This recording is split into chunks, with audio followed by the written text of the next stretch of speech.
Dinimiz shu qadar mukammal dinki, har bitta jabhaga alohida e'tibor qaratadi. Ayniqsa isrof degan tushunchani hammamiz yaxshi bilamiz. Bu yerda o'tirganlarga isrof yoqmasa kerak, to'g'rimi? Chunki mo'min odamga isrof yoqmaydi.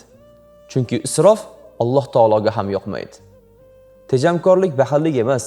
Isrofni oldini olish baxillik hisoblanmaydi. Balki isrofni oldini olish, mo'tadil bo'lish Alloh azza va jalla buyurgan Ibadur Rahman sifatiga ega bo'lgan bandalarning ishi. Alloh azza va jalla nima dedi? Ibadur Rahman oyatlarining davomida "Vallazina iza anfaqu lam yusrifu va lam yaqturu va kana bayna zalika qawama." Mana shunday bandalarim bor dedi. Ular ihson qilsalar, yaxshilik qilsalar isrof qilmaydilar, baxillik ham qilmaydilar, o'rtasida mo'tadil bo'ladilar dedi. Mana Alloh kimni yaxshi ko'rar ekan? Kimni Ibadur Rahman dedi? Mo'tadilni, isrof qilmaydiganni, baxillik ham qilmaydiganni.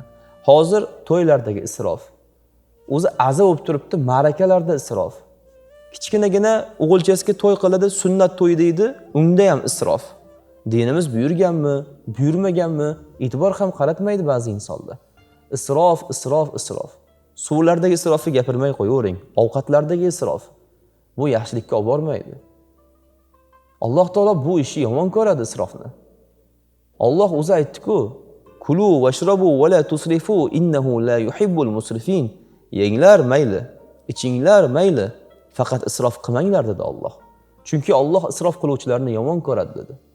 Biz bugun qatra qilib isrof qilayotganlarimiz yillar davomida tonna isrofga aylanishini bilishimiz kerak. Buni ozginagina xulosasini o'ylab ko'rsak bo'ldi. Naqadar ko'p isrof qilayotganimizni tushunamiz. Ixcham bo'lsa, tejamkorlik bo'lsa, isrof qilinmasa, buni nimasi yomon? Balki dinimiz talab qilgan ish-ku, Alloh buyurgan ish-ku. Payg'ambarimiz alayhissalom isrofdan qaytardilar-ku. Qiyomat kunida javob bor. Vaqtni isrofiga, ovqatni isrofiga, suvni isrofiga, umrni isrofiga albatta Allohning oldida javob berish bor. Payg'ambarimiz sollallohu alayhi vasallam shu haqda gapirganlarida qadami qimirlamay turadi qiyomat kunida toki Alloh taolo bergan ne'matlarga javob bermagunicha. Biz qayerdan topib qayerga ishlatyapmiz? Isrof qilyapmizmi, yo'qmi? Alloh taoloning oldida javob beramiz. Summa latus'alunna yawma izin 'anin na'im dedi Takosir surasida.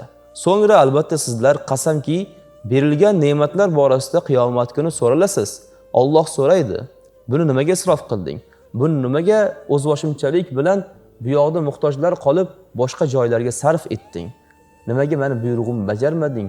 Isrof qilding?" desa, qiyomat kuni Alloh taologa nima deb javob beramiz? O'shaning uchun biz isrofdan saqlanaylik.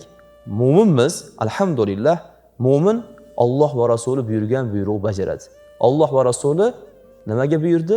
Isrof qilmaslikka buyurdi.